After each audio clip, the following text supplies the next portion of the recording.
आप स्टेडियम के क्राउड और पिच को किस तरह बयान करेंगे?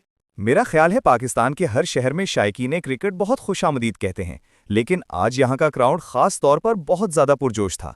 जब भी बाबर आता है तो शोर की शिद्दत से अंदाज़ा हो जाता है कि लोग उसे कितना पसंद करते हैं। ये एक खास जगह है और यहाँ काफ़ी अरसे बाद क्रिकेट वापस आई है, इसलिए लोग पूरी सपोर्ट के साथ आए।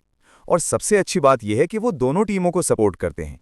मैं जब बाउंड्री पर खड़ा था तो वो हमारे लिए भी खुशी का इजहार कर रहे थे। ये वाकई बहुत अच्छा एहसास है, जैसे कोई दूसरा घर हो। जी, जैसा कि आपने कहा कि लोग यहाँ बाबर आजम के लिए भी बड़ी तादाद में आए थे, लेकिन स्टेडियम में जनूबी अफ्रीका के बहुत से झंडे भी नजर आए। तो जब बाबर आउट हुआ और कुछ शायकीन ग्राउंड से निकलने लगे, उस वक्त टीम और खिलाड़ियों का क्या रद्द-ए-अमल था?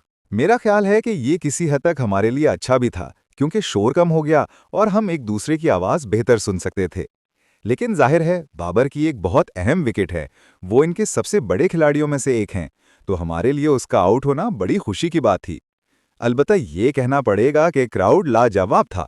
उनकी सपोर्ट हत्ता कि हमारे लिए भी ज़बरदस्त रही। उम्मीद है कि हम आइंदा मैचेस में अपनी कारकर्दगी से उन्हें मज़ीद फ़ख्र महसूस करा सकें।